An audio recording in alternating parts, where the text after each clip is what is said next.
So just a few recap things as we move into this next thing we're going to talk about. We're going to be talking about breathing behavior analysis. That's what we do, breathing behavior analysis. We don't have techniques to help people relax. We don't have techniques for helping people this or that or anything like that. Okay, we do an analysis of the breathing. We see what's going on together with our clients. It's an educational process. There's no therapy. There's no diagnosis. There's nothing like that. It's all about learning. What have you learned? What are some learning solutions?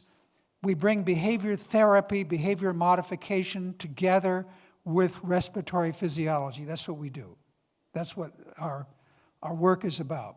So the first thing here, just in this particular slide, you can see respiration is mostly a reflexive kind of a thing, although it is programmable, in that very fundamental physiological level. When I mean programmable, I mean learning in biology. All living things learn, everything. Cells learn, everything learns. That is the nature of a living thing. That's the most interesting thing about it, that it collects data, it saves data, organizes data, uses data. It's programmable. I worked in the area of blood sugar for a long time. Back in 1971, there were over 3,000 studies on how blood sugar regulation is learned, just showing you how there could be radical changes in blood pressure and blood sugar based on experience, where an organism can literally learn to reduce blood sugar to a point that they go into shock. Yeah. Can you put it in slide mode for the Oh, it's in slide mode? Okay. Okay, let me see. Slide mode from current slide. Okay. Oops. Yeah, Let me get rid of this. Okay, so you can get programming on very fundamental levels, but breathing itself is a behavior. It's highly programmable. That is, we learn habits all of the time. The same way my posture is, the same way my gestures are right now. Look at how I'm sitting. Look at how I'm moving my eyes. How did I learn this? Did I practice it as a little boy? I learned it is unconsciously learned. That's how we learn. Almost everything is learned unconsciously. Look at my voice and how I'm using it and gesticulating all over the place. I didn't practice that. And so almost everything is learned that way. And breathing, you have a posture in breathing. It's highly programmable. And so what we do is we look at how you breathe, but we look at how your body has learned to breathe. It's a learning system, and it can learn dysfunctional things. And that's some of the things that hopefully you'll see. Okay, let me just jump over here. This is kind of a summary of some of the respiratory objectives. We look at objectives of behavior. What are the objectives of respiration? Well, they're things like blood consistency, blood chemistry, the buffering of metabolic acids, electrolyte balance, pH regulation, hemoglobin regulation, kidney function, muscle function, oxygen delivery. Respiration is about all of those things.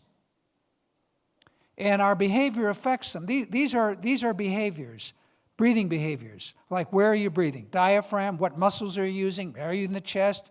Where are you when you breathe? How fast do you breathe? How deep do you breathe? How do you transport the air through the mouth, through the nose? The time between the exhale and the inhale. The time between the inhale and the exhale and the inhale, and then the inhale and the exhale. Inhalation, looking at exhalation. Inhalation, looking at breath holding, looking at effort. Effort in the breathing, allowing or manipulating the breathing, over-breathing, under-breathing, the list goes on. These are all behaviors. Okay, and then so breathing is, what's really important to understand, it's much more than respiration. It's much more than about oxygen and carbon dioxide. It's the psychology of it. Like right now, why am I breathing right now? Well, to get oxygen, right? To regulate my acid-base balance. But what else? It's a very obvious one. Talking. There's all kinds of examples of how we use our breathing. All the breathing techniques like Wim Hof, and the technique. We use breathing to do that. You have endless kinds of things that we do with breathing for different purposes. It has many objectives. They aren't all respiratory. Obviously, the respiratory one is the most important because you won't be alive if you don't do that one. But there are all kinds of things that we use breathing for. Relaxation, altered states, and so on. Here's an example of someone, how they were using breathing. This person is a good friend of mine now. She would overventilate, and what she would do, the reason that she was overventilating, her CO2 level would go down, is it would make her angry.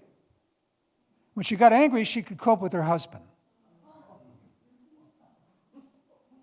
But she couldn't get angry unless there was a triggering of it, because she would withdraw from him and couldn't work with him. But by overventilating, she dissociated, she disconnected from that personality that was hard for her, and you get all that triggering of emotion as a result, and she could cope with him no problem. And that's how she negotiated her environment. She'd get herself angry and she could cope. Okay? It's the psychology of it. That's why she's over-breathing. She could cope with difficult situations. So there's all kinds of reasons why people breathe the way they do. Okay, so when you look at the range of effects, it's kind of a summary. You have immediate effects, like you may get dizzy, and then you can't focus on what you're doing. You can't land the airplane. Okay? You have long-term effects, chronic fatigue. How can breathing be involved in chronic fatigue? Well, what happens is you overbreathe all the time. The body will try to bring the pH back down. So how does the body get the pH back down? It dumps bicarbonates. It dumps the bicarbonates in that equation to get the pH back towards normal. When you do that and you're dumping those bicarbonates, then you don't have them for doing minimal exercise. You walk to the grocery store, you go shopping, and you're exhausted because you got some lactic acid and you can't buffer it out, and you're in trouble. So it plays a major role in things like chronic fatigue. Not that that's the cause of chronic fatigue. There are many factors that can go into chronic fatigue, but breathing can play a major role in it, because you're breathing that way all the time, you will compromise your electrolyte balance. You will compromise bicarbonate supply, period. That's the way the physiology works. Okay, so there's long-term, short-term effects, effects on emotion, effects on cognition, effects of behavioral effects, physical effects like on pain.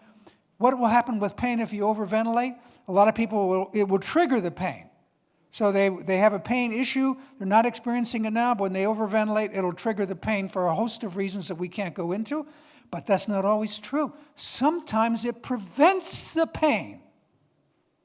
There's no rule. You have to do a behavior analysis to find out what in the world's going on. My glasses, they're brand new. You know how they are these days, falling apart. So, some people, what it does is it numbs a situation so the pain goes away, but for the next person, it triggers the pain. In other words, there's no simple rules.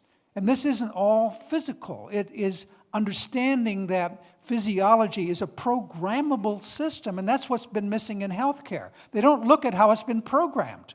They just look at the anatomy. It's like a computer. You don't even know it has any software. You don't know it has an operating system. All you know is it's got a motherboard, so you fix everything by changing the components on the motherboard. That isn't going to work. The whole thing about a computer is that it's programmable. And that's the whole thing about us. Physiology is programmable. And that's what we're going to be looking at. Okay, let me see if I can wear these glasses or not. These are reading glasses, $9. Okay, so breathing can cause problems in the medium and long term.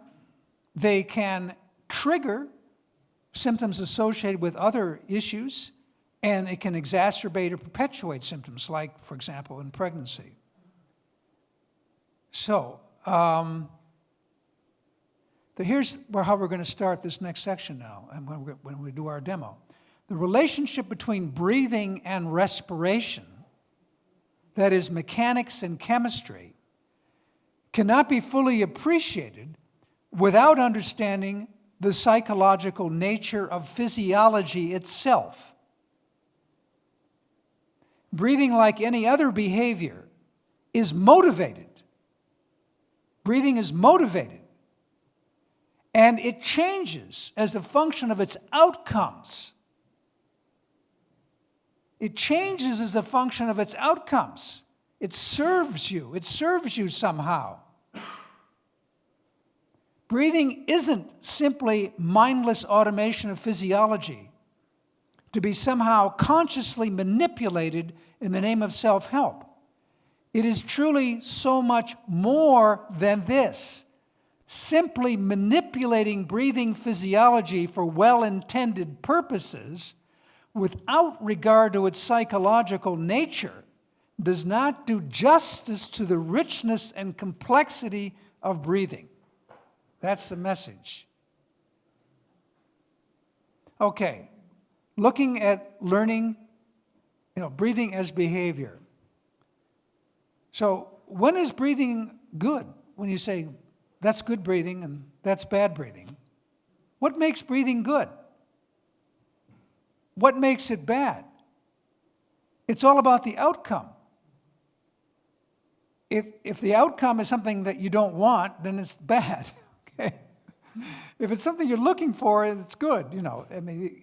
It's about the outcome of it. It's not like slow breathing is good, fast breathing is bad, or diaphragmatic breathing is always good, or something like that. It's about the outcome, and you talk to your client about the outcome, how it's affecting them, do they want to make a change, and so on.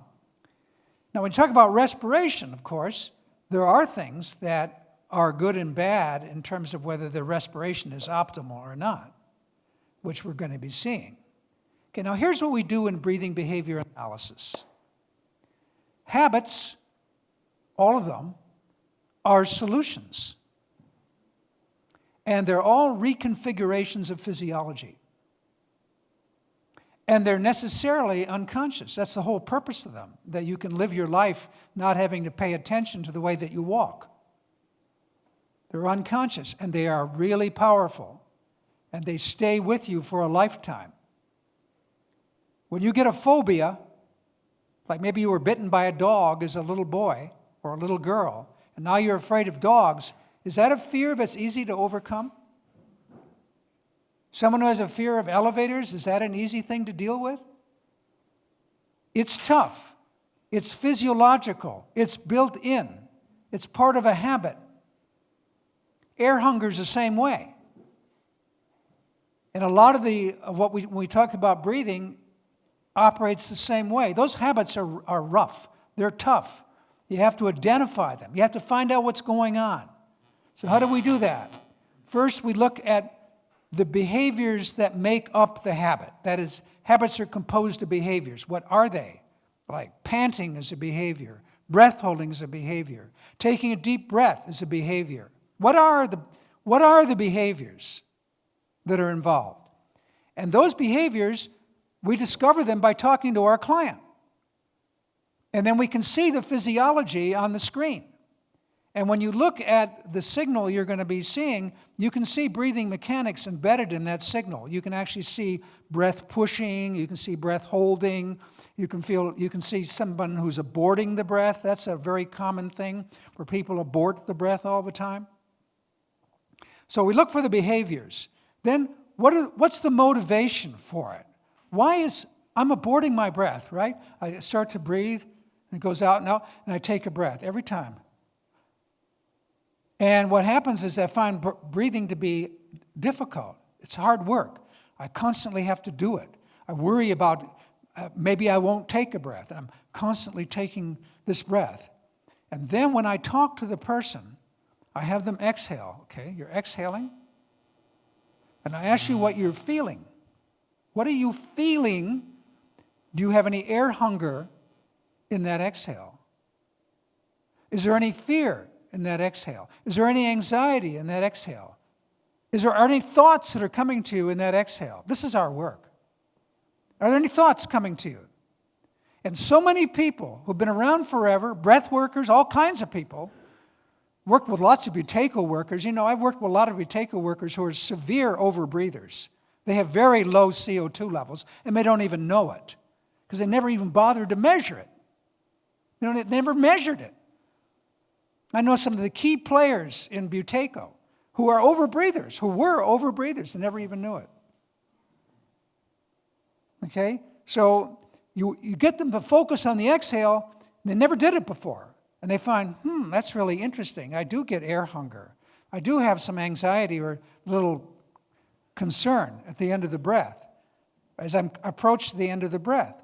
Well, if you feel anxiety or you're worried about the breath or you get air hunger before you get to the end of the breath, what are you going to do? What are you going to do? You're going to take a breath. And there's going to be an outcome. What's the outcome? You avoided that air hunger. You got rid of that air hunger. That's psychology. That's learning. That's programming. So every time I exhale, take a breath. Exhale, take a breath. Over and over and over again, year after year, decade after decade, I do it. And I always have this air hunger problem, always struggling. Breath's a big thing for me. So what do? You desensitize the person. It's called desensitization. You get rid of that anxiety and the fear in that exhale. So as it goes out, you don't feel that anymore. This is a learning technique. This is behavior therapy. It's a learning technique. It's desensitization. It's a physiological thing. You desensitize. So now when the breath goes out, you learn, and then when you allow it, you maybe start thinking, I need to take a breath, because if I don't take that breath, no one's going to take it. I got to take it. You take it. And so you're constantly taking the breath. People keep reminding you, remember to take a breath. And you constantly do that. And now you have this habit forever. You're just constantly taking it. You get into that interval. But if you have the person sit in the interval and become conscious, they can find a reflex. There's a reflex in there, the brainstem reflex that will occur for the inhale. And they find it and they go, my God, that's amazing. You find it like that, and then there's the trust. They can sit back and allow. Now they can allow because they can see that reflex. They feel it every time. That air hunger is gone. The motivation for taking the breath is gone. There's no anxiety to reduce. There's no air hunger to get rid of. And there's no need to make an effort because you know that damn reflex is going to come. This is the psychology of it. Very simple, right? And it is. But there's learning and practice in there. There's a whole number of things that you do. And in our book, we describe how to do these things using the instrument and so on. So that's like the psychology of it, you see, embedded in it. So someone says, oh, you're going to breathe slow, you breathe real slow, and then you're going to, this and that and the other thing is going to happen. And what happens is credit is given to slow breathing. Slow breathing is a miracle. It did all these things. And in reality, what it was is you learned. There was a reflex there. You learned, you got rid of that anxiety, you got rid of that air hunger. That was the reason that you got the benefit. It wasn't because the breathing was slow. That was just a technique so you could learn. So your body could learn. You set it up so that learning would happen. It wasn't that I'm always going to breathe slow and I'll be okay. That's a disservice. That is a disservice. We would never teach anyone like that because they're going to think fast breathing is bad. When every time they're breathing fast, they're going to say, oh, this is wrong, this is no good, I need to stop this. And now they're going to start over-breathing. They start to take control of the breathing and they're in trouble. You want to say, look, fast breathing, there's nothing wrong with that. But in this slow breathing, what we're going to do is teach you or desensitize you so that you don't have that air hunger when that comes. And you're going to learn about the reflex so that you're going to develop that confidence in the system. This is psychology. This is just being human. It's not mechanical. It's not mechanical. It's understanding the psychophysiology of breathing. Okay, so we have here, the next thing is habits are motivated. There's an outcome. We look for the outcomes that's maintaining the breathing. And then there are triggers. There's always a trigger. Even if you're overbreathing all the time, like one Buteyko worker I worked with. She knew all about the exhale. Oh, she could really do a controlled pause. She could do everything. But she was horrifically hypocapnic. Why? because when she would exhale, she was a diaphragmatic breather. And when she would exhale, if she took a small, it was a small diaphragmatic breath, she would get air hunger. She never knew that. There was air hunger there.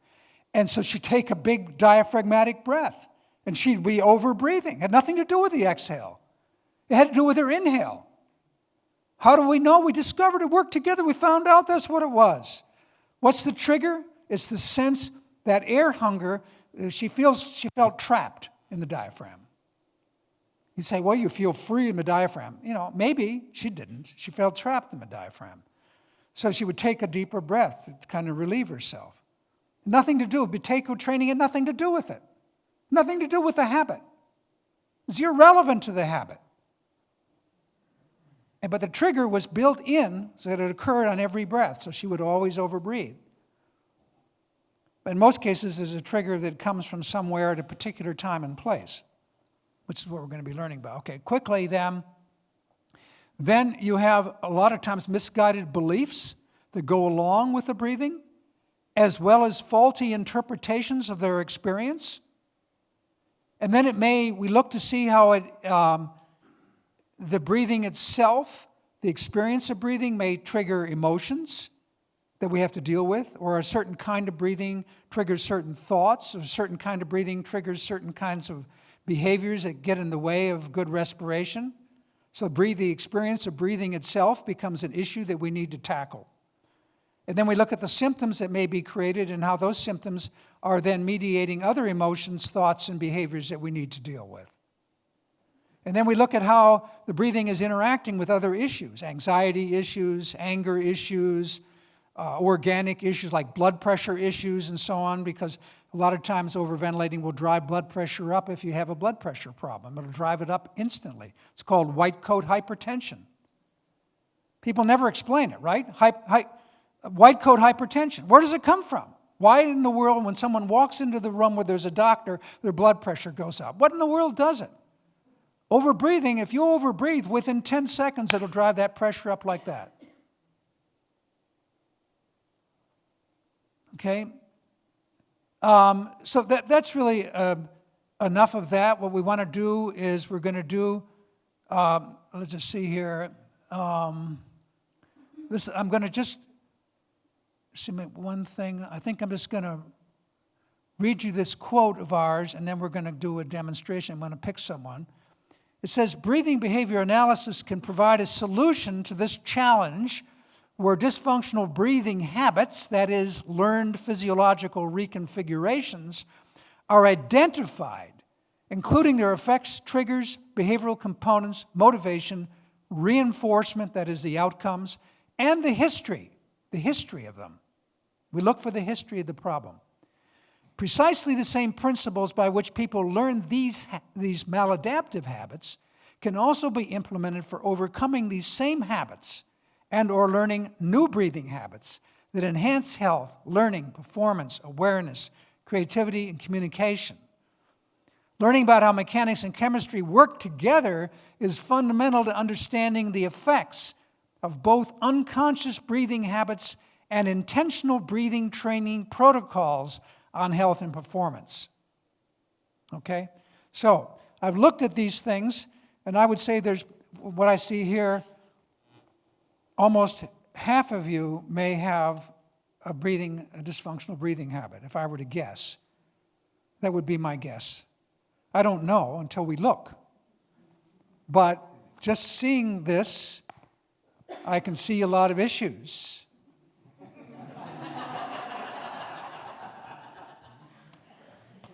Okay, and yes, please. I don't know all the terminology, so I'm not sure what you mean by air hunger.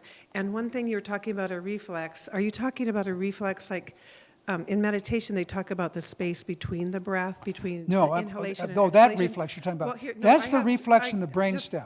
I just want to say that I've never found that space between the breath, I thought. But as you're talking, I'm sitting here realizing that I exhale, and then I don't breathe for a while. And then I inhale. Is that air hunger?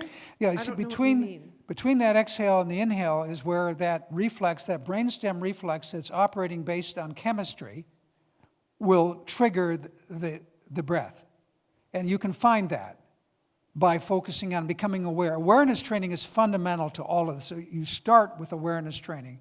You have to discover these things before you can really move ahead. So that reflex can be very difficult for some people to find. Some people find it the very first time you point it out to them. It's very different from person to person, and it expresses itself differently. For some people, it's kind of a physical jerk.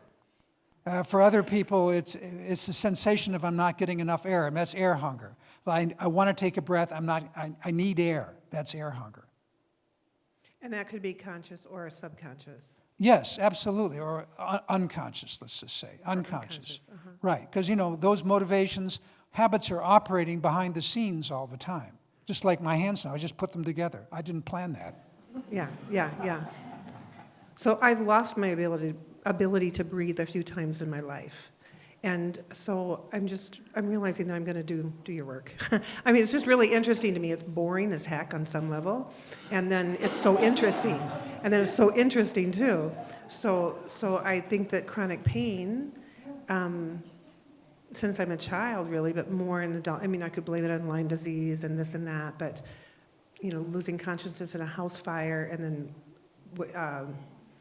breathing when I landed on cement and a car accident, different things, ectopic pregnancy and almost dying. See, those kinds of things play a real role in the habits that you learn. Yeah. And the fortunate and unfortunate thing about a habit is they don't go away.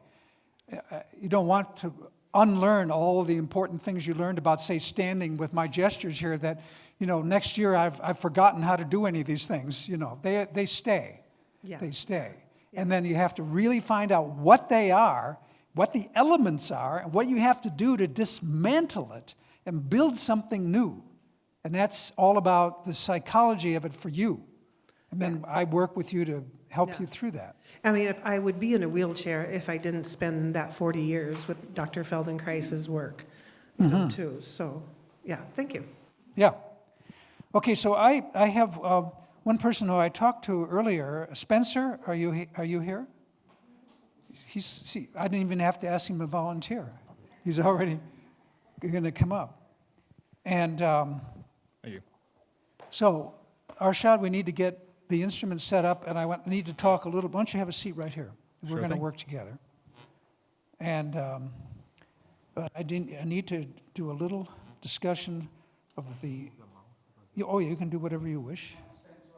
Yeah, you can set up the software because I don't need slides anymore. Cool. While he's doing that, this is the little instrument.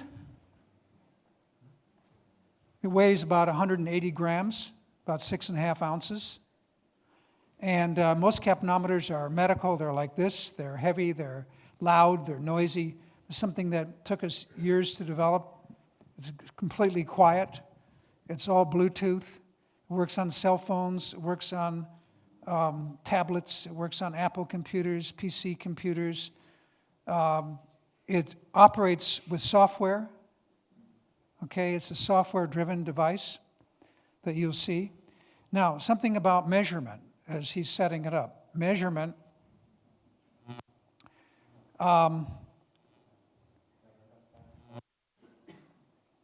Gas is measured by virtue of the pressure it exerts. Everyone knows barometric pressure, right? And if you're from the United States, we talk in inches. In other countries, we talk in metrics, we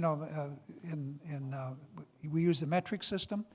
And so at sea level, on the perfect day, with 0% humidity, that's what this measurement is based on, there is a certain amount of pressure that is exerted on mercury, the air pressure, and then that mercury is driven up into a tube, and it gives you the barometric pressure, right?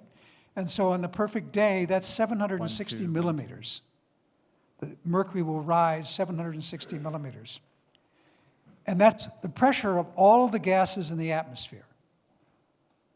Now, oxygen is what? Almost 21%? So 21% of that 760 is 159. So oxygen has what's called a partial pressure. It's part of the total, 159 out of the 760. And that's about 21%, a little bit less. Nitrogen, it has a partial pressure. And, most of the atmosphere is nitrogen. So, 79%, something like that. Carbon dioxide in the atmosphere is extremely small. It's much, much less than, it's like 0.39 millimeters against 760. It's really, really tiny. And that's called partial pressure carbon dioxide. So of the total, carbon dioxide in the atmosphere is almost nothing. It's extremely low. It has an effect. It has an effect, of course, when you're talking about global warming and all that, but in terms of your breathing, it's meaningless. It's so tiny. Okay, and that's the partial pressure in the atmosphere is almost zero. So in this instrument, when a person breathes in, you're going to see the partial pressure carbon dioxide in this room, which will be probably almost zero.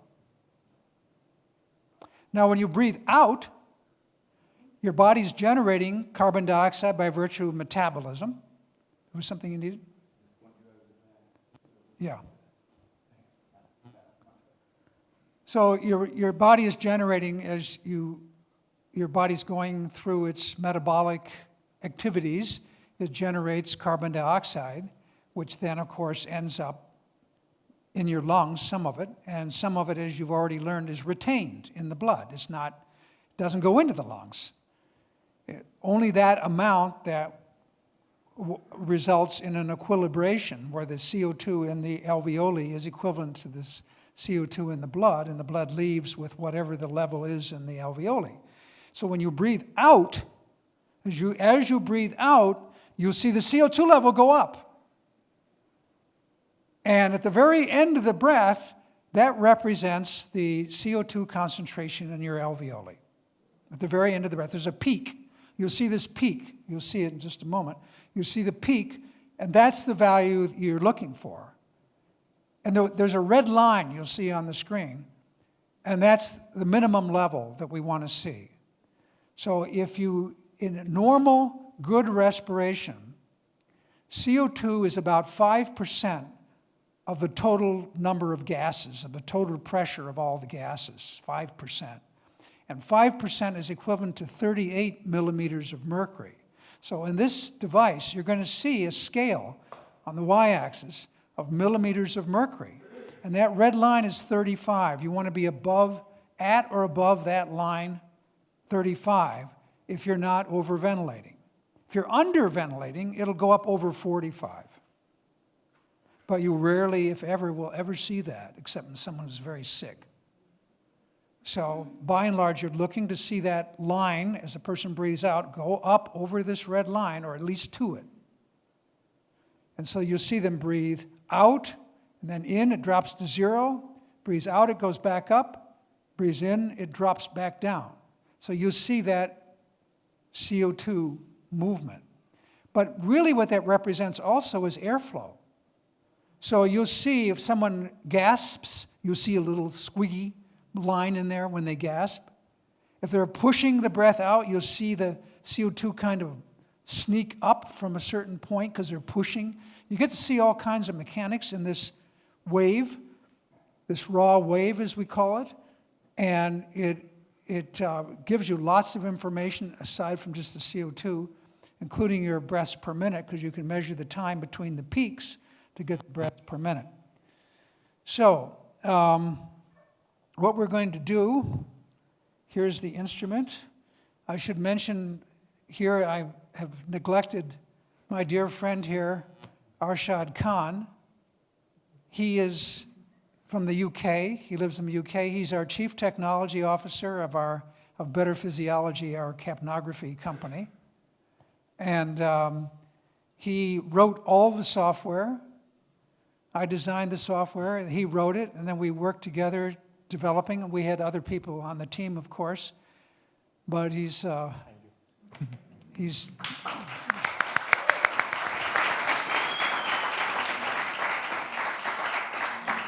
and our unit, what we call it is a CAPNO trainer, because it's a trainer. It's not a medical instrument. It's the same technology as a medical instrument. A capnometer, cap, CO2, nometer, is CO2 measurement used in surgery and critical care. It's the same technology, but the use of it's different. It's for identifying breathing habits, good ones and bad ones, and helping people learn new habits. So it's not a medical device, it's a wellness device. It's an educational device, it's an educational tool. Okay, thanks. So right now, I'm going to, if I can get these, I don't have any glasses. Wow. But I'll work through it. Okay, she has hers, but I'll.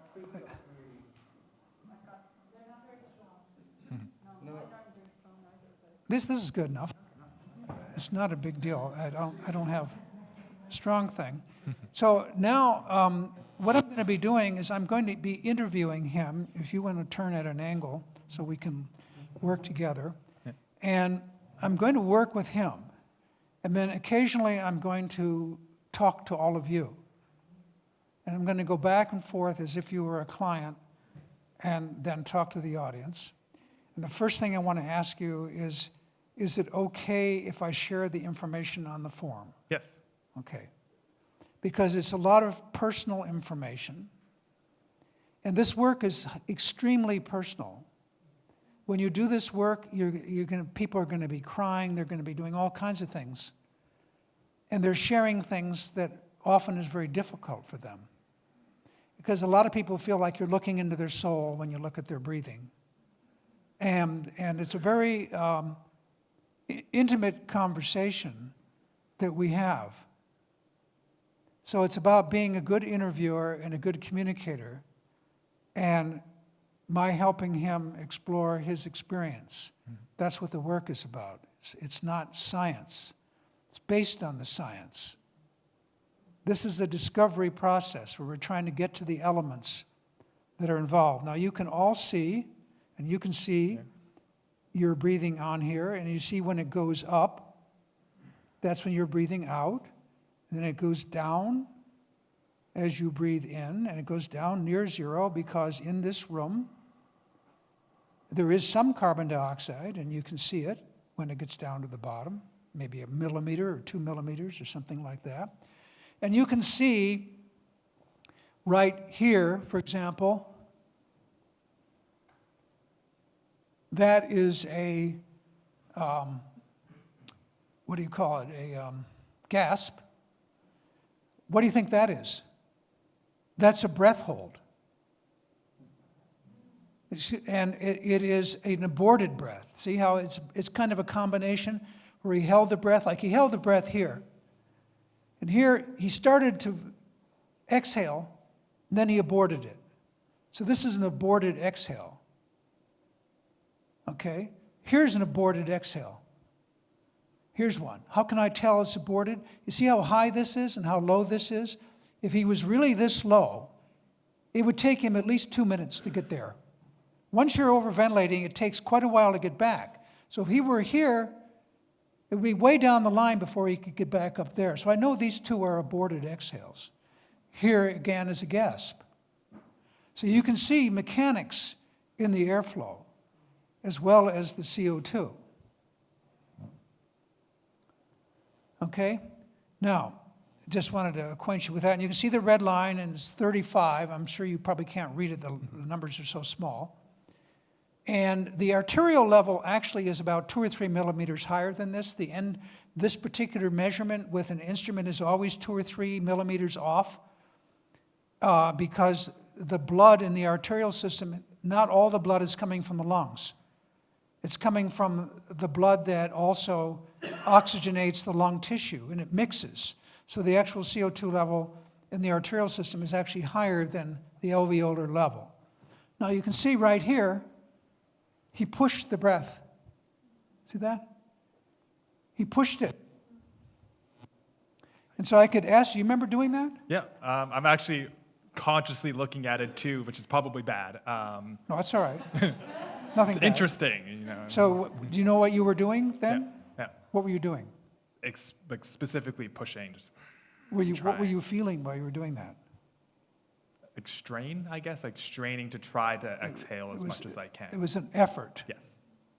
Effort will often bring on air hunger. When people have to work to get air, they'll feel like they can't get enough air. Very commonly the case. Not everybody, but a lot of people. Okay, he's talking in here, and you can't get an accurate measurement when someone's talking because you're breathing almost exclusively through the mouth. If you're exercising and you open your mouth, the instrument will still work perfectly because when you open your mouth, you're still breathing through your nose.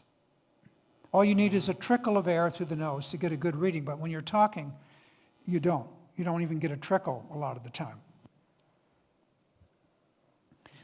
Okay, so now I'm going to turn my attention to working with you, Spencer. And you remember I had a hard time reading your Yes, your my handwriting. penmanship is not great. So this is a PDF fill-in form, so your client can fill in the form on the computer, and then you can read it. But very often, I can't read them. Particularly, maybe I should try your glasses instead, because this is small and difficult to read. Thank you. Thanks. Yeah, this is much better. Okay. So I may need some help Yes. on this, but we have the upper portion and we have the lower portion. The upper portion is kind of a questionnaire, and the lower portion is a checklist. And we have a questionnaire which is much bigger than this, and we have a checklist that's much bigger, but this is consolidated on one form, so it's easy to do. So, first of all, I see here issues related to breathing. You say yes. Feeling that I can't get a full breath. Yes. Can you tell me more about that?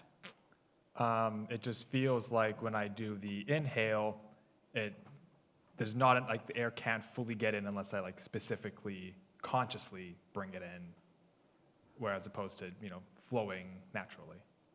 So when you try to bring it in that way and you make that effort, does it satisfy the problem? 60% of the time. 60% of the time. So 60% of the time it works. Mm-hmm. And if you didn't do that, what do you think would happen?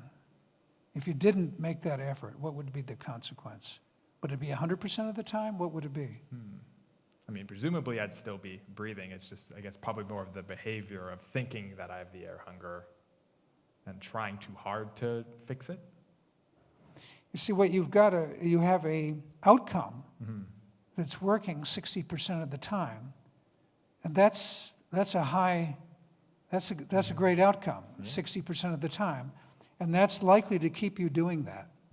So you'll keep doing that because it pays off at a certain time. Like right now, how are you feeling? Do you feel like you want to take a deeper breath? Do you feel like you're getting enough air? Most of the time, I guess it's also the stress of being on stage is probably part of it, but probably every 4th or 5th breath, I feels like I need to take a bigger breath in. Right. We're talking about right now. Yes. Okay. Well, you can see that for the most part, if you look at the screen here, you can look here rather than up there. It's easier probably. Or Both work.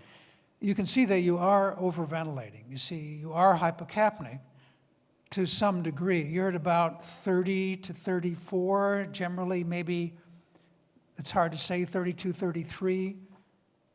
Well, that last one was pretty good. So you're basically what we call mildly hypocapnic. You get moderate hypocapnia when you get below 30. And when you get down around 25, we call that really serious. Okay, and so right now you're in kind of a mild, almost moderate level.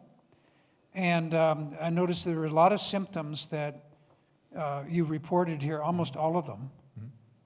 Okay, so I'm just going to take a look at one right now. Do you feel any dizziness right now? No. Okay, no dizziness, because you report that you have it fairly often. But at the moment, when we'll talk about dizziness, we'll come back to that. You never have any tingling. No.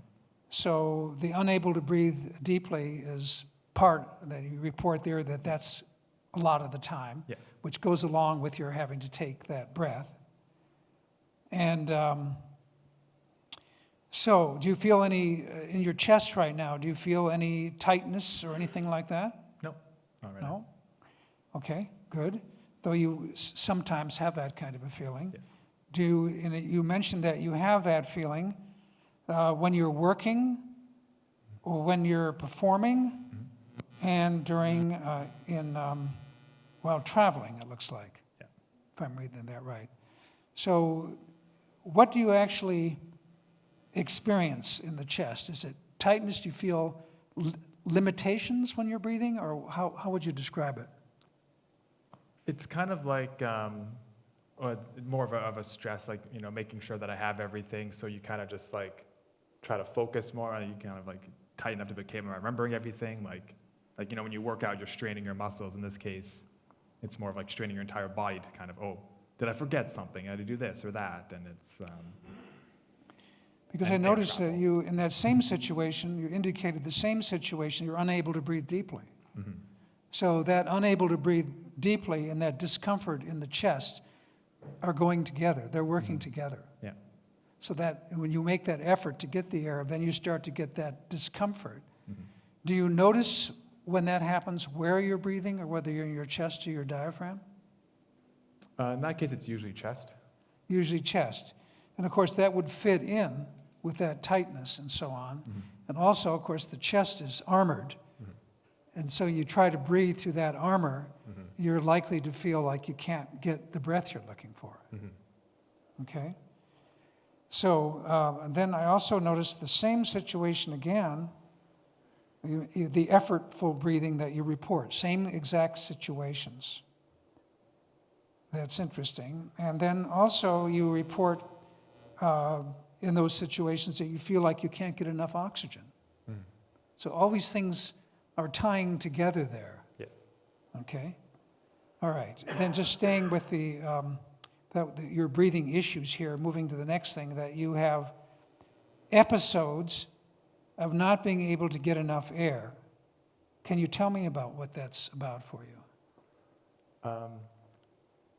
I guess for me, it's feeling like when I do some chest breathing, I've been experimenting more with diaphragmic versus chest, but sometimes when I do more of a chest breath, yeah, it feels like, I don't know if it's probably a behavior thing, wanting to feel that expansion, but it's just like, it's like, okay, it's going to get there, but just takes that extra bit of specific effort to like. But is there a time where there's crisis around it? No. So there's never a crisis. It's just times that it's a real struggle for Yes. you. Correct. Okay.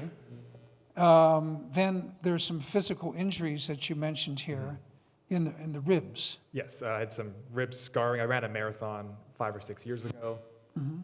I trained for it, but probably could have trained better for it. But after that, I started noticing some of these symptoms kind of getting worse and worse, but never really tried anything to fix it. And then, of course, When you say symptoms, what do you mean the symptoms? like the symptoms that I'm mentioning, like not being able to get a full breath Okay, now in. and how is that tied to the ribs?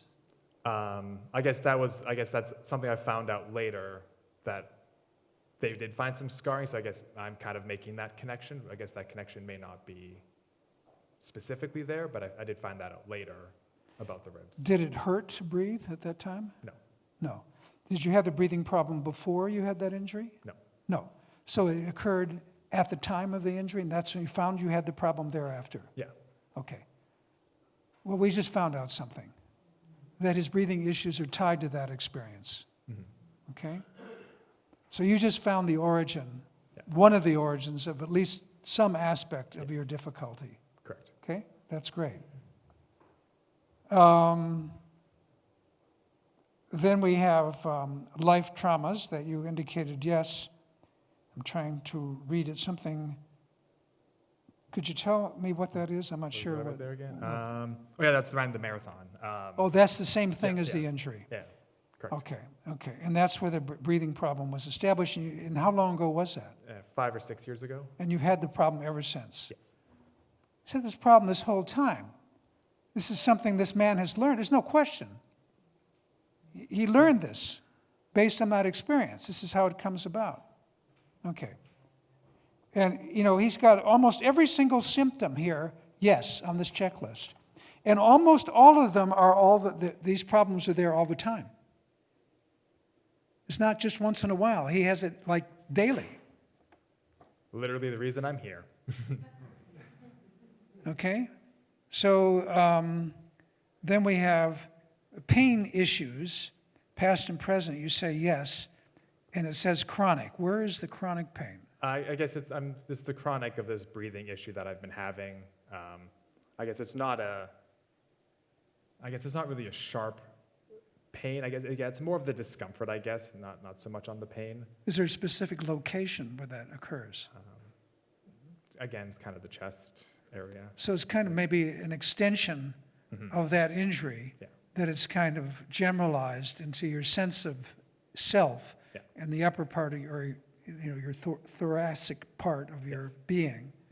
Does it extend down into the lower region of your body? I've noticed more recently some more gut issues that I've been having, so I'm not sure exactly how that's tied in or not, but I didn't see gut as one of the things up there, so now maybe I'm trying to do too much thoughts around it, but I see. So in this, we're talking about pain here, we go back to the original issue. yeah. And one thing that's really important in this work is metaphor. Because for instance, someone has learned to struggle in pregnancy and was overventilating to try to deal with air hunger and so on, that may generalize by metaphor into other areas of struggle where that woman then struggles maybe in a relationship someplace, and then she breathes the same way she did during pregnancy and she overventilates. So it could be that the whole idea of metaphor could be operating around that issue of the pain here and its generalization. Yeah. Okay, so then we go to past issues, past or present. No, that's chronic. That's the pain. Okay, the physical limitations, fatigue. What kind of fatigue? How would you describe the fatigue? Kind of feeling like never really getting a full good night's sleep, regardless of if I actually did get a lot of sleep. Okay, sleep related. Yeah. Okay. No. Okay, then we have current prescriptions. What prescriptions do you have? So it's Dexlant, it's an acid reflux. Okay, and that's it? Yes. Because we want to know about drugs, because there are drugs that he could be on that would have an effect on respiration. Okay, so then moving on to the checklist, I noticed that you have intentional kinds of breathing things that you implement. Yes. And there's a lot of situations that, here, let's see if maybe you can read that to me. Most of the time with the, that was the intentional breathing, the purpose of regulation. The beginning part, I misread the instructions and then fixed it for the bottom part of the questions. So feeling like I need to intentionally take a breath and not have it be automatic. That's when we do this. You want to demonstrate it for us? It's more through the mouth in that case, so I guess You do what you normally do. Just don't do anything different. Just do what you normally do. And if you want, close your eyes and let's forget looking at the CO2. That is fairly distracting for me because I'm very interested Yes. in See, the normally what numbers. you want to do is you keep the person away from focusing on the signal in the beginning, because they get distracted by it and it interferes with what you're doing. So just take your time. So anyway, that is the kind of thing that will surprise you, is that you'll find the basis for the problem. It had to do with that. If I hadn't asked that question, we never would have known. He might not have ever even brought it up. But we discovered it we just keep checking in with him on everything. And we monitor the CO2 while we're doing it, because very often what happens is that depending on what we're talking about, the CO2 level will change. So suddenly you'll see it go down, or suddenly it'll go up, and then you'll ask them, what were you just thinking now, or what were you feeling? That becomes, it's critical to the interview, is to look at the physiology and to share what you see with your client. And the purpose of this is that a lot of times people have interventions that don't work, or they have interventions that work against them, and may have strange interpretations of the outcomes. So this is a very important thing. If someone has an intentional kind of technique, to see how well it works for them from a respiratory perspective.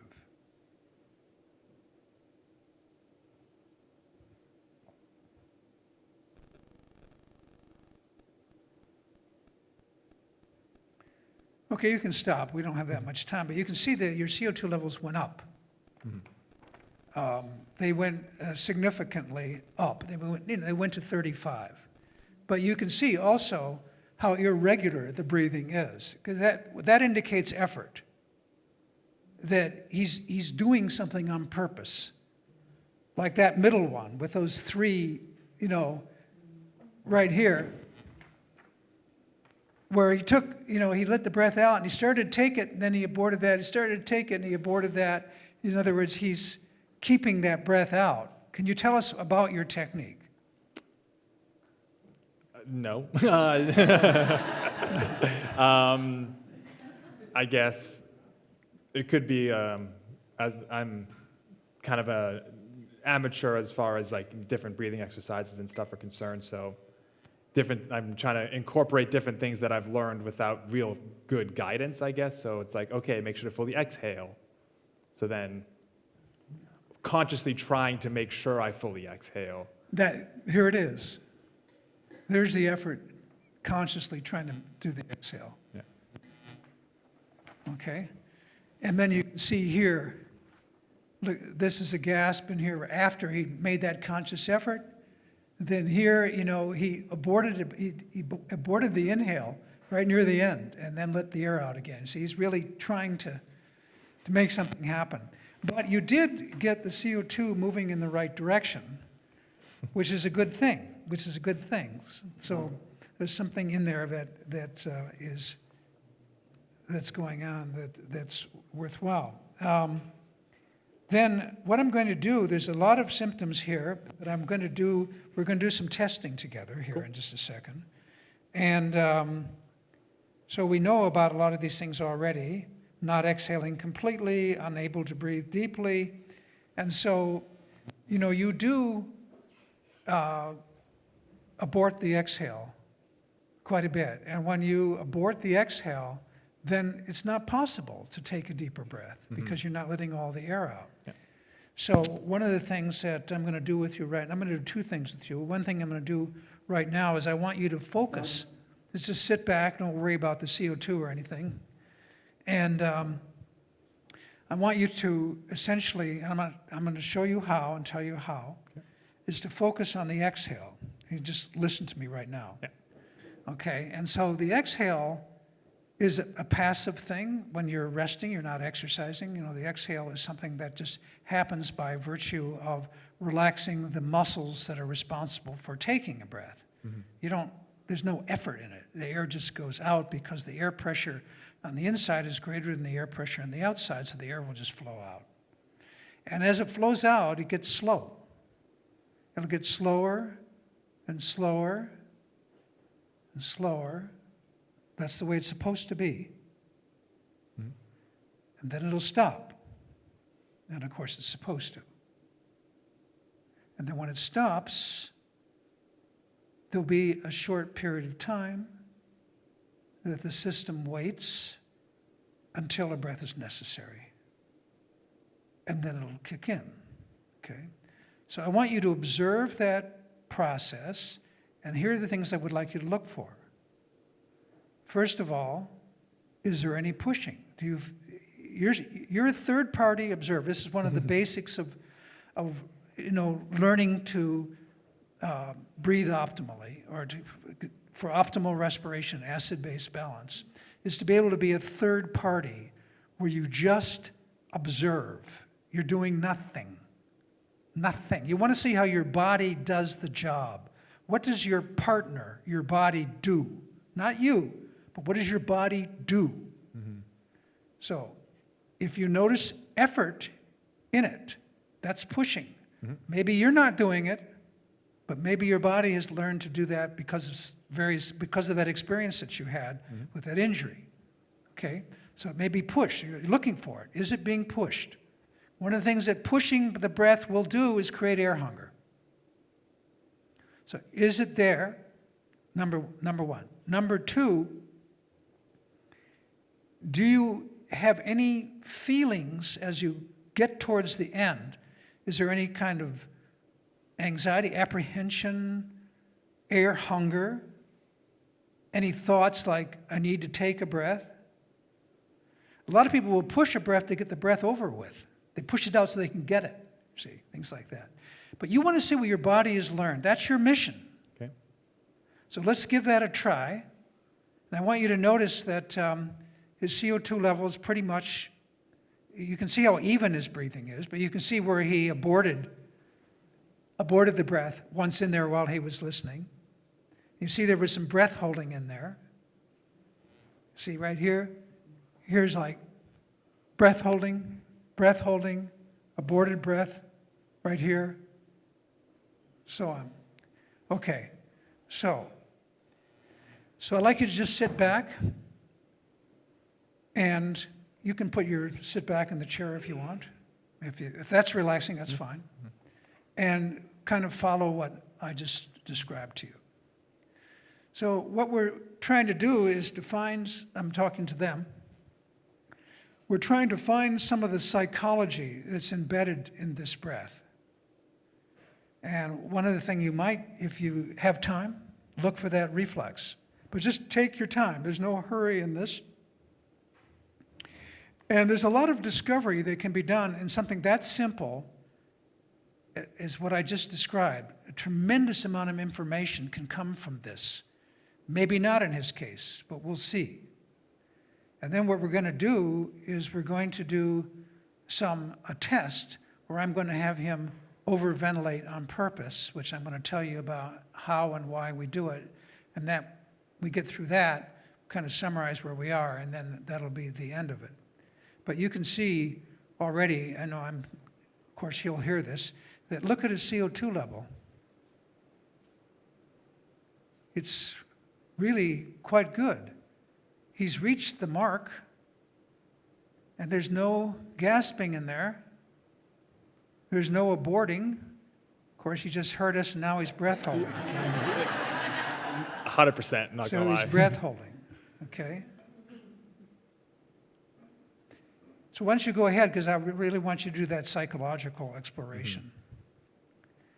But in the testing, what we're going to do, I'll tell you about that while I'm doing this. I'm going to coach him to slowly bring his CO2 level down, given he's up for it. I'm going to bring it down to a serious level of hypocapnia. And then what I'm going to do is I'm going to look for these symptoms. I'm going to have him explore himself. I'll be coaching him while he's down at this low level about how to explore him based on what I know about him.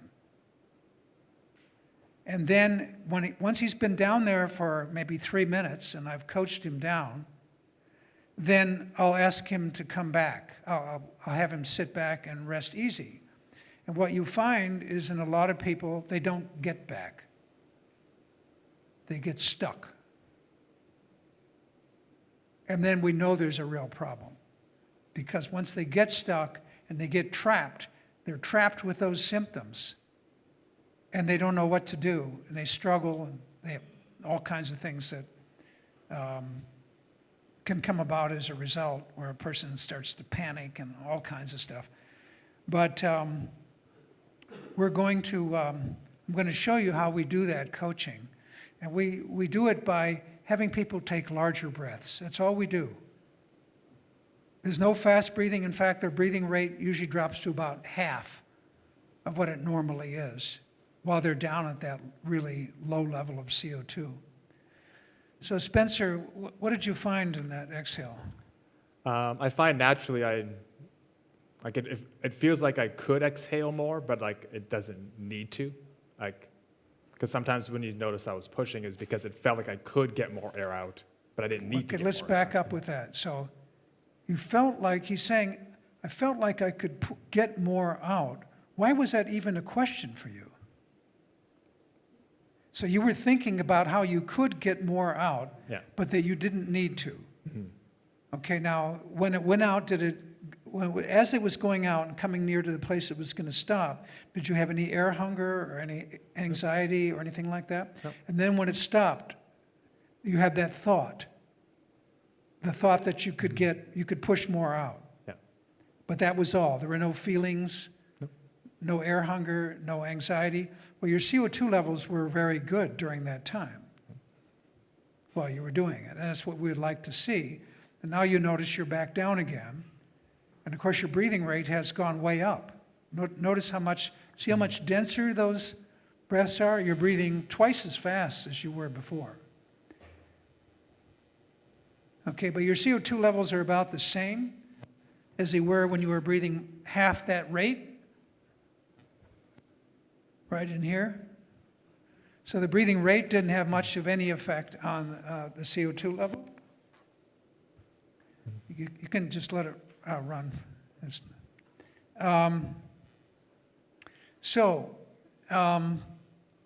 But that's interesting what you had to say about how you could push out more air if you needed to. Mm-hmm.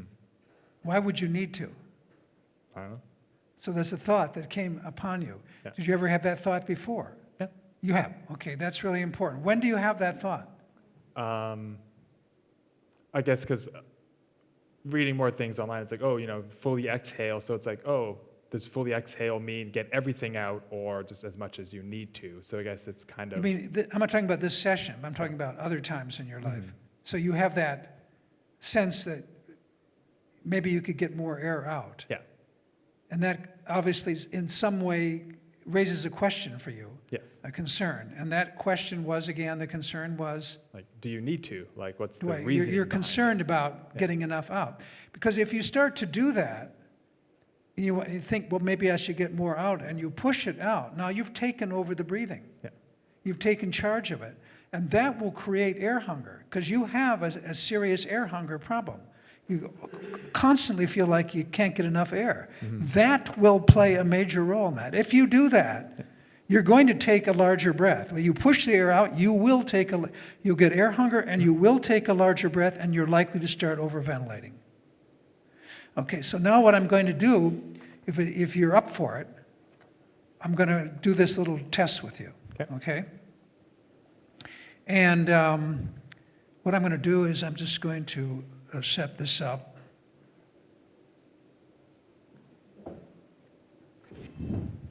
Okay, I'd like you to just sit back and rest easy. Just don't attend to this. I'm sorry. The mouse is not connected. Oh, the mouse is not connected. Okay, I'm sorry. Okay. Good to know.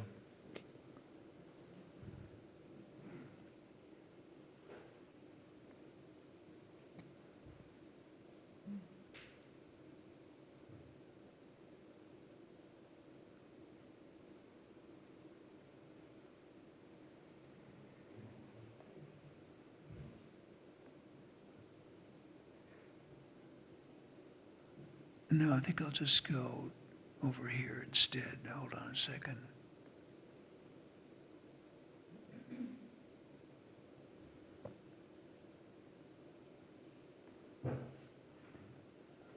Okay, we're doing a baseline right now, so I'd just like you to sit back, rest easy, breathe however you wish. Might use your method if you want, do whatever you want, slow the breathing down, whatever. So we're doing a baseline right now. Though I need to, yeah, it's okay. I don't need to put his name in there.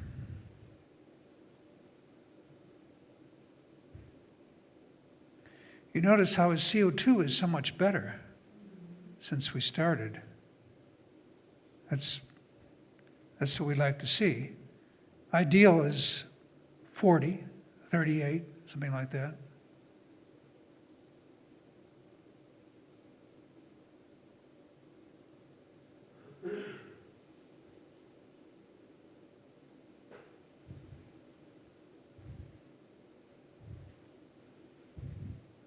You can see how rhythmic the breathing is. That isn't good or bad, but you can see it, using this device.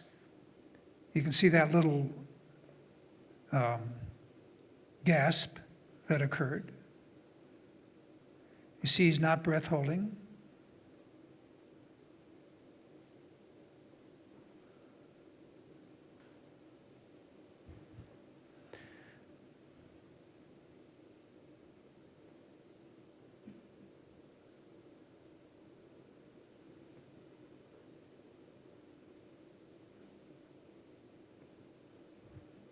Okay, now I'd like you can keep your eyes closed, probably be better. Just take breaths are a little bit larger, just a tad, just a little bit. That was a pretty big one. Just continuous, somewhat larger breaths.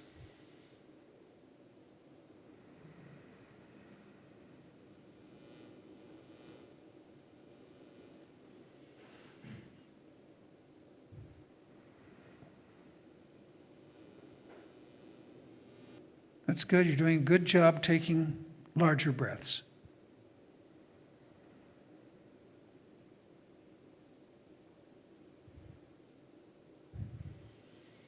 That's good.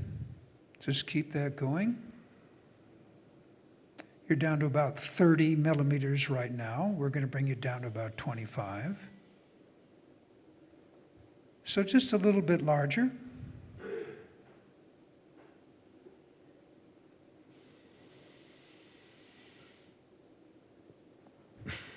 You notice how he's taking his deeper breaths. He's doing it in his chest.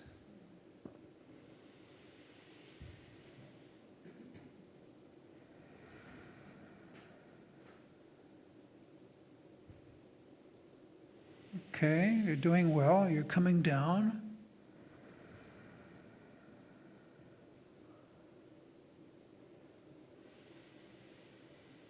Just keep that going like that. And now I'm going to start to ask you some questions.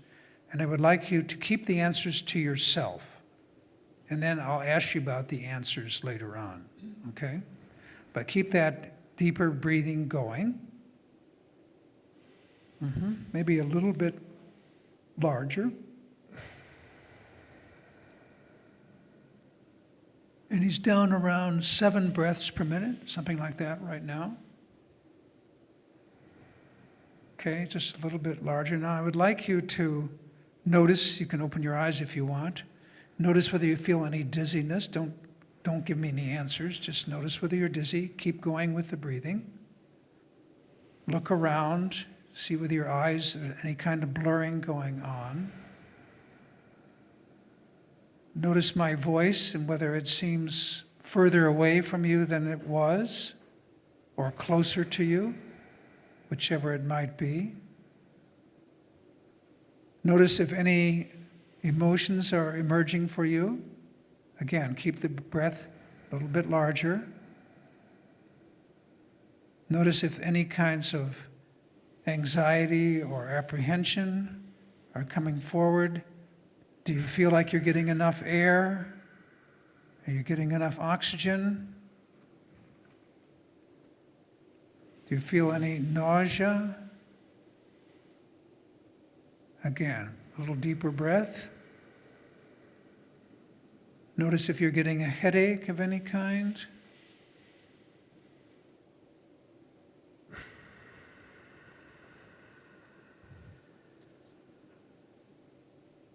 Do you feel like you could get enough air if you wanted to? Check your hands, fingers, lips. Is there any tingling?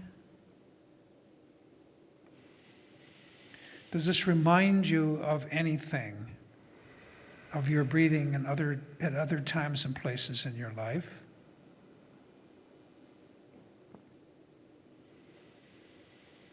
Do you feel any pain in your ribs or any part of your upper body?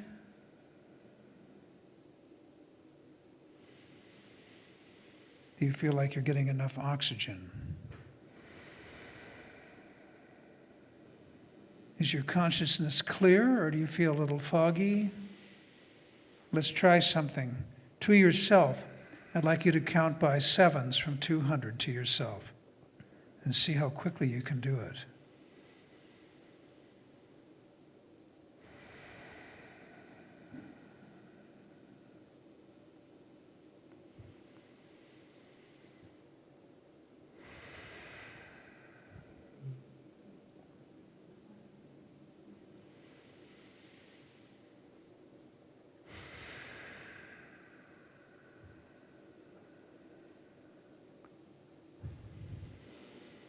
Does it feel good breathing this way, or does it seem uncomfortable to you? Are you okay emotionally? Do you feel functional? Does it remind you of anything about your breathing at other times and places?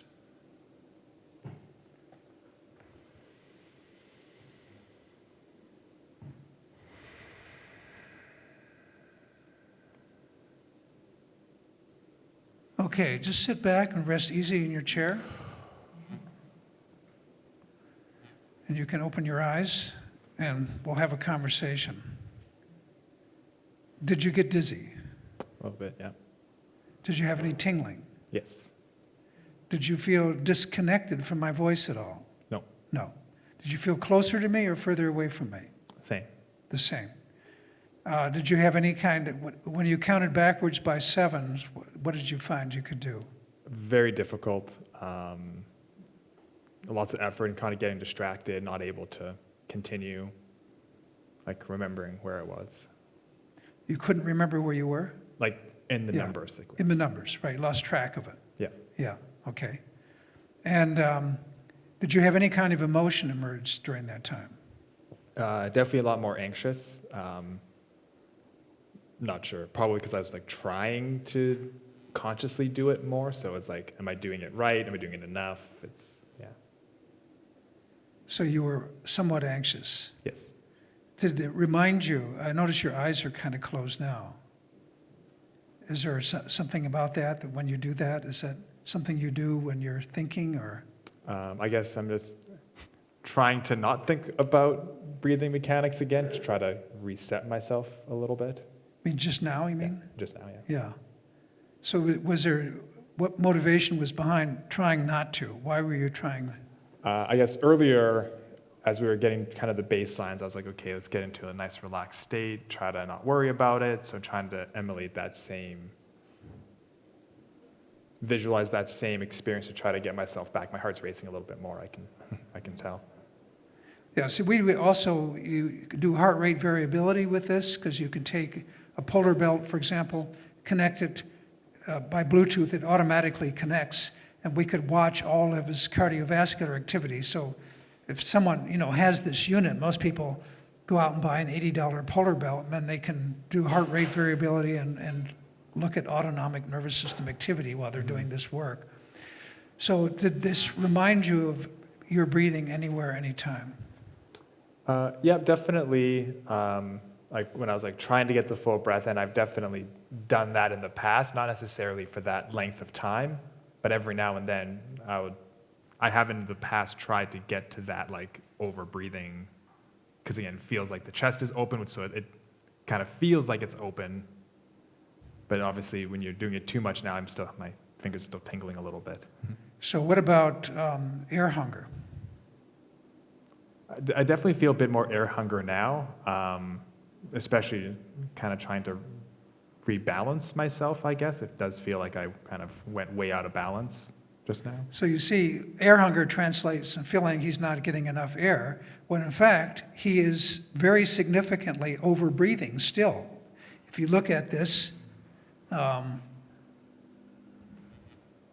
right here, this is where he is. He's talking here, but this is the CO2 level. And he's coming back very, very slowly.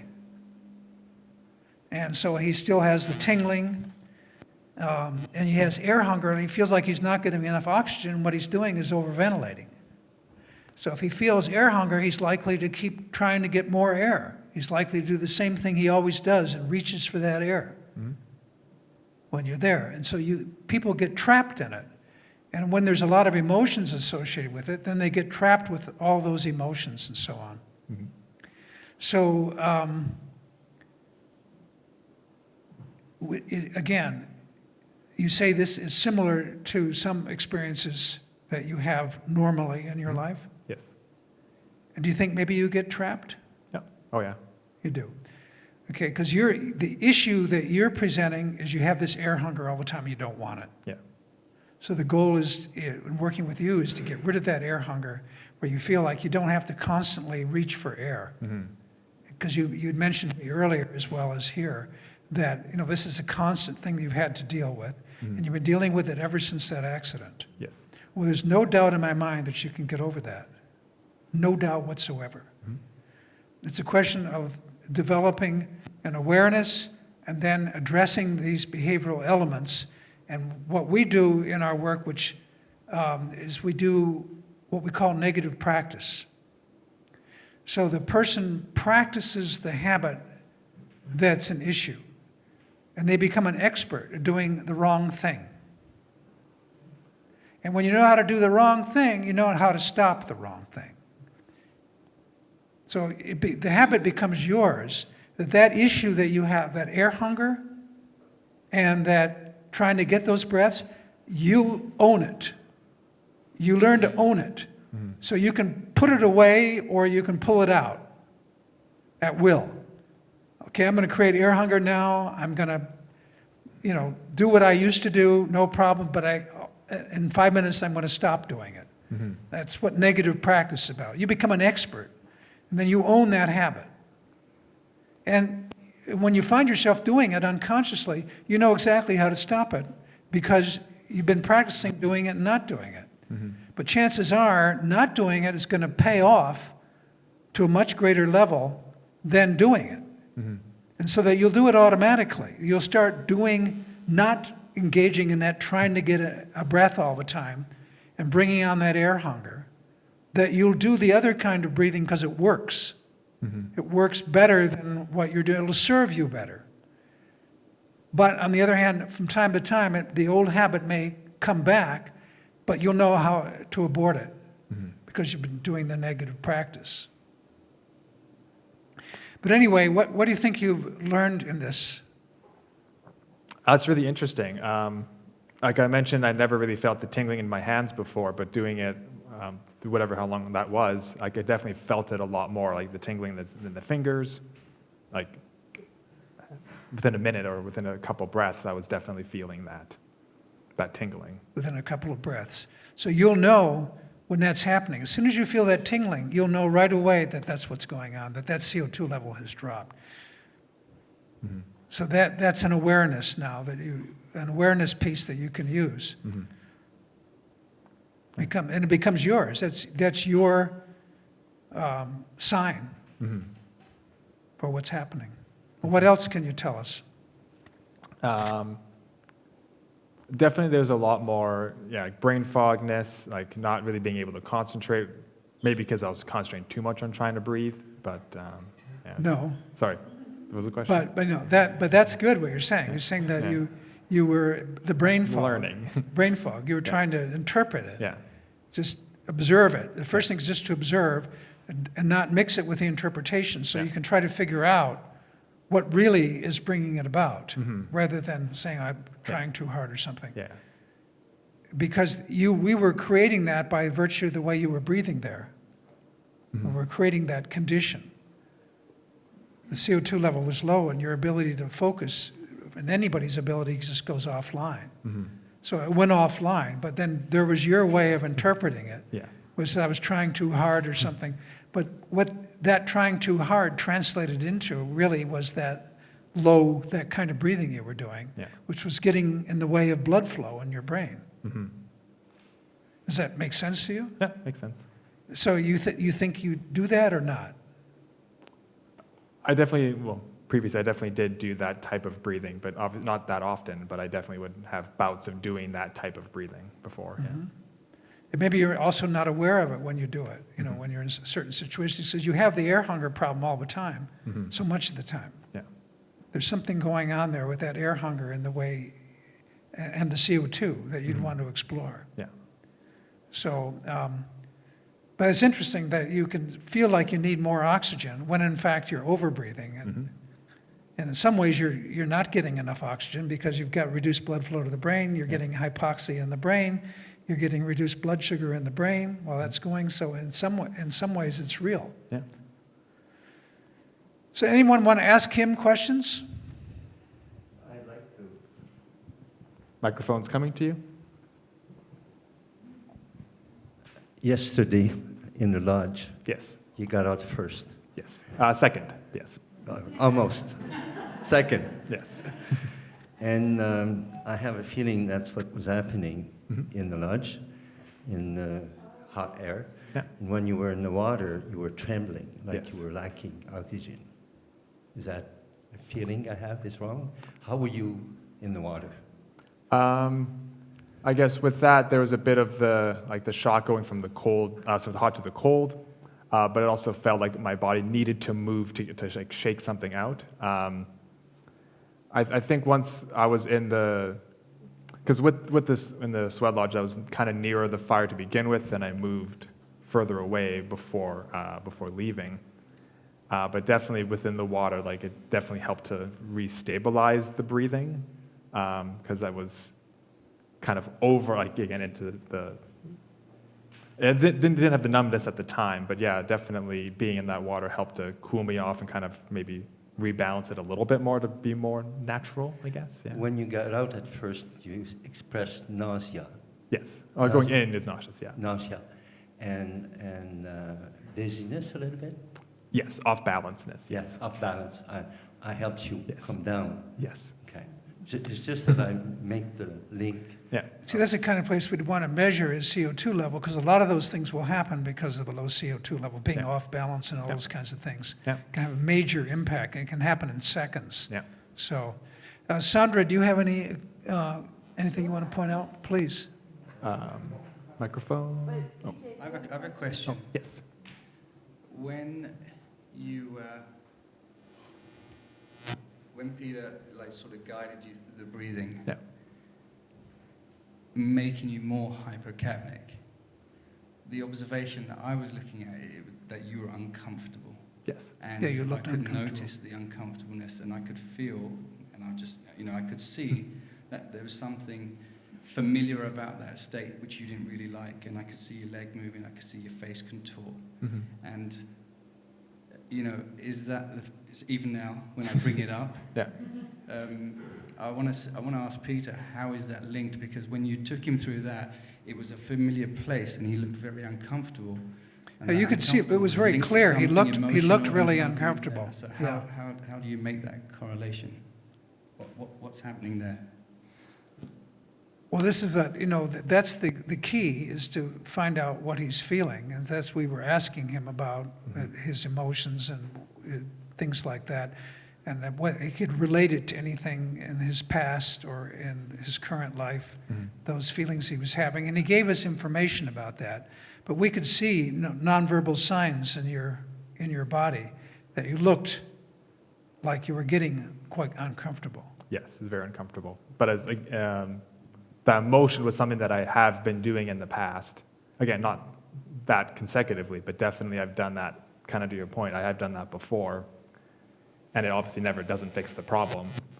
But it's definitely something that I've done a lot in the past, and kind of doing it over and over again was, very, very uncomfortable. Sorry, maybe I'm not being clear, but if that state The state, yeah. Peter induced, did it bring back memories of something and then make that unfamiliar and uncomfortable? And is that a place where you try to get away from and overcompensate with your efforts of not hijacking, but Yeah. forcefully I definitely have not. I've not been into that kind of state before, like previously, because I guess I usually don't over breathe or don't do that similar kind of breathing all the time. But like mechanically, I have done that type of thing before. But yeah, I've never quite been in this quiet state for this long, because usually I'll somehow correct either consciously or subconsciously. Yeah. Great, thank you. I'm behind you, so I couldn't see what was happening like VJ could see. Mhm. And I want to thank you also for sharing, because it's helping everybody to reflect. And what you're sharing also gives us so much wisdom to think about our own experiences. So when VJ was pointing out what he was seeing on your face, which I could not see from back here, obviously, Mhm. was that something that you notice that you do with your face in different situations when you feel challenged? I do think I have a fairly animate face. I do have a bit of a background in theater, so being able to, move your face in different ways has its uses. So definitely, like my face, how I move my face is definitely something I do quite often. So if I'm happy, you can tell. If I'm uncomfortable, you can kind of tell based on my facial reactions. I wear my heart on my face. Oh, beautiful. Yeah, I was asking because sometimes people will frown or they'll squish their Yeah. eyebrows together, and they don't realize that's happening. Mhm. So in that moment, I was wondering if you were realizing if that was happening, or if that's something that you might do in order to access certain emotions like discomfort. Not necessarily that you would need to answer that right now. I'm just Yeah. putting that out there as something to possibly reflect on. And Peter was asking you also about your ribs. Yeah. And I was wondering, during the time you were increasing your volume, your breathing volume, if you were noticing any changes in your ribs, in your abdominal area as well. Because you did point out your chest. You noticed that sensation. Yeah. Or did that disappear? Maybe felt less in the rib area? It actually felt more difficult, because I was like, oh, I'm going to try to open up the chest more. But then as I was doing it more and more, it was getting more and more difficult to do it. Because you said, oh yeah, take deeper breaths. Because I was like, I can't even go in. Like I feel like I can't even get any more in. I was like, trying too much, and that was definitely an interesting experience. Because again, I have done that motion before, but then like trying again and again, it like got more and more uncomfortable, because it was like overexerting yourself almost. Mm-hmm. Yeah. So it sounds like most of the effort was in the chest area. Yeah. The abdominal area? Anything Not so going much on as there? mostly, just as I'm in this case, more the upper chest. Yeah. Okay. And in ribs, where you have the scarring, Mhm. anything there? I didn't notice that as much, to be honest, because I don't know. I guess maybe I was trying to get more in the chest, so the focus was more there and not so much on the ribs. Okay. Yeah, great opportunity for also maybe exploring increasing the size of the breath with the abdominal area. Yes. Just to notice how that might be different. Mm-hmm. And then maybe as you back out of the overventilating or just increasing the size of the breath, to notice the state change shifts. And because it sounds like you were sharing, you definitely felt some altered state, how that might shift. And maybe when you go into different challenges where there's a subtle overventilating, to notice what might be happening with the abdominal wall and chest. Mm-hmm. That could be a fun, really intriguing area, especially with your theater background too, Yeah. to be able to explore the way you use your muscles Mm-hmm. and how you're moving air and how that may affect your consciousness. Yes, yeah, I was curious because you mentioned you weren't sure about the scarring. Yeah. If there was something going on with breathing and the scarring, but it sounds like this was it required so much movement for you in the chest that the other muscles kind of went into the background. Yeah, totally. Yeah. Good. Does someone else have a question for Spencer? What about Wolf or Lisa? Yes, Spencer, when you said at this point where you were observing the exhale, I could exhale more. The picture that was coming to me was, wow, he's still running a marathon. Yeah. His life has become a marathon. And it's difficult to sleep when you're running a marathon. Yeah.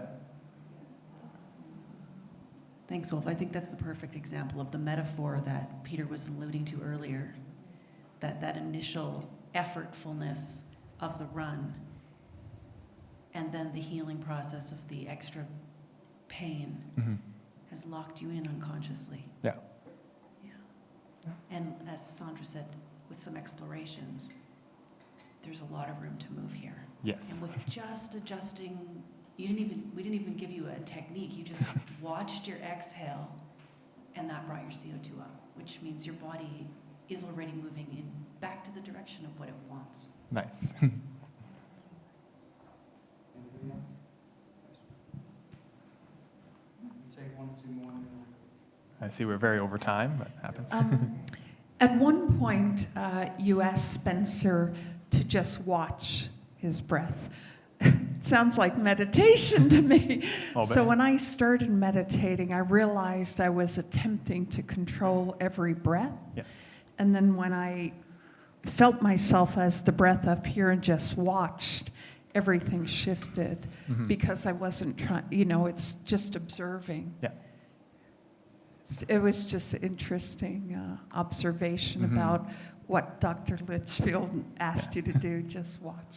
Yeah. And that's kind of also why I closed my eyes, kind of mentioned that earlier, because it's like, it's so easy to, especially when they say, oh, watch your breath, it's so easy to take control of it, and as opposed to watching it, because you're given an instruction. Exactly. And it was difficult to, just try to not take control of it. Yeah. Here's the record, by the way. The pink elephant or the fire truck example from yesterday. Here's the record of what you did. You see, during the baseline, you were up over 35, and then we slowly brought you down to about 25. And then this is a recovery point right here. And then you see how slow that was. Yeah. You don't come back in a breath. It took you many minutes to get back to normal here. So your normal level is you're slightly hypocapnic. You're overbreathing all the time at a mild level of hypocapnia. But you can see it took time. But if he came back immediately, that would mean that he was aborting. A lot of times when people first learn to do this, their clients are just aborting the breath. They aren't really down at a low level because you can see immediately they're back to normal. But he was clearly overventilating, and it took him a good bit of time to get back. So you were trapped there for a while, but you managed to get back. That experience when you were counting backwards by sevens, you couldn't do a good job at it? Very tough. I actually started going forwards and not backwards, but even that was tough. Yeah. So it can really disorient you, really get you going in put you in a difficult place. Yes. Yeah.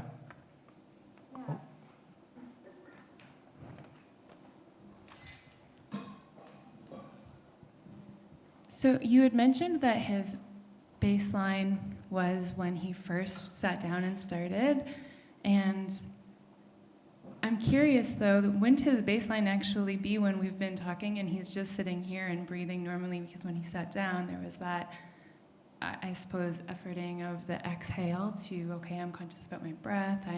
He was saying, I'm conscious about my breath. I'm conscious that I'm up here and it's being recorded.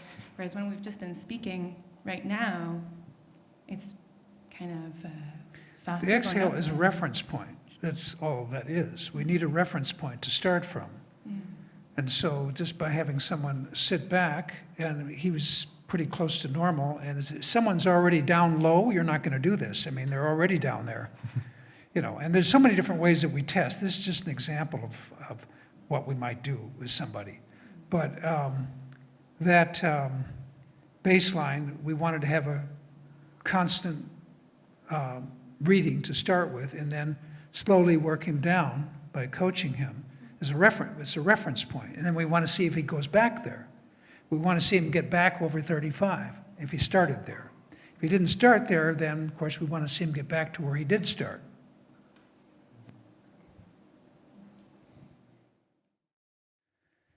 So this work is really about a person getting to know themselves from a breathing perspective. Who am I? Okay, and what have I learned?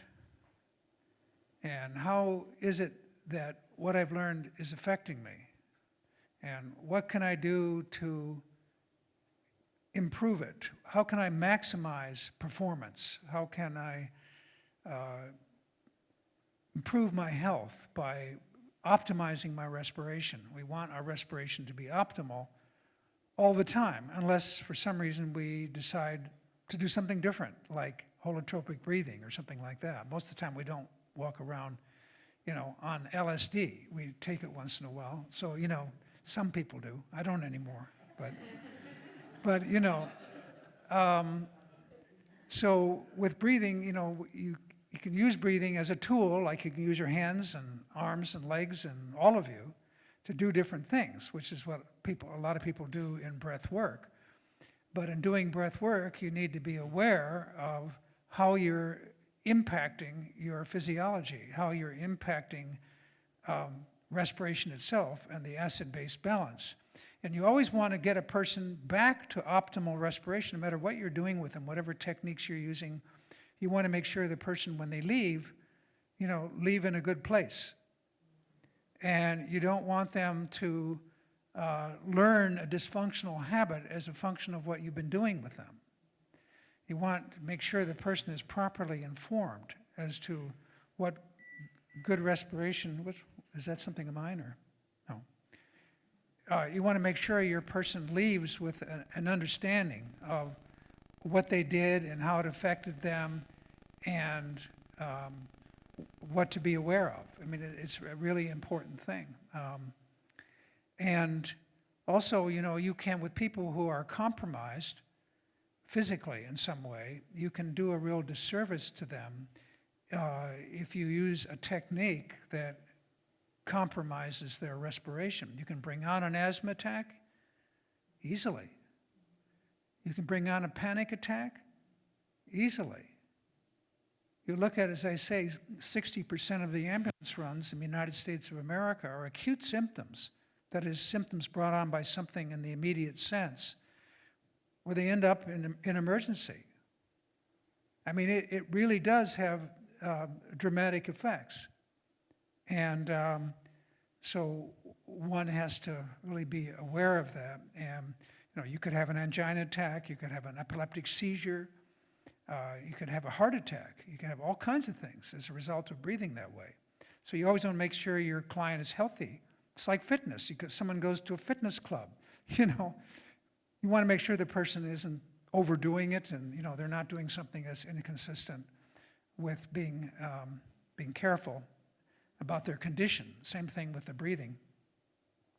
And breathing is a great place to explore yourself, but learning about that part of your personality and who you are and how you breathe in different circumstances is really an exciting and interesting thing to do.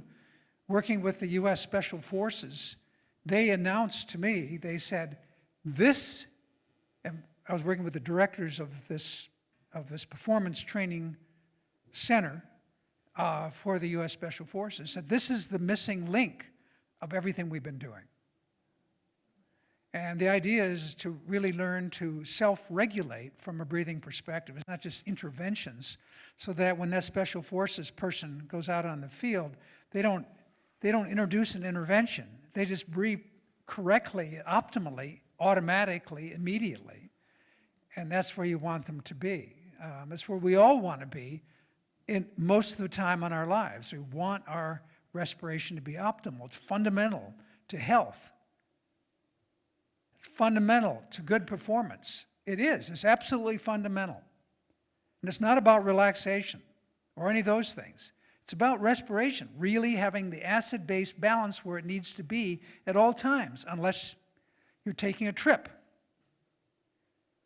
And people need to be aware of that. They need to understand that. Your clients need to understand that. You need to understand that. And so, for any of you who might be interested, we know we have The Professional School of Behavioral Health Sciences, used to be the Graduate School of Behavioral Health Sciences. You know, we have a professional certificate program in breathing behavior analysis. We have a certification in it. We have a professional diploma in it, and so on. If you're interested, we'd love to see you. Number one. Number two, you can get involved in this work quickly and easily if you get yourself something like our Capno Trainer Go. There's a book that comes with it. You can just start right into it immediately and integrate it into your work.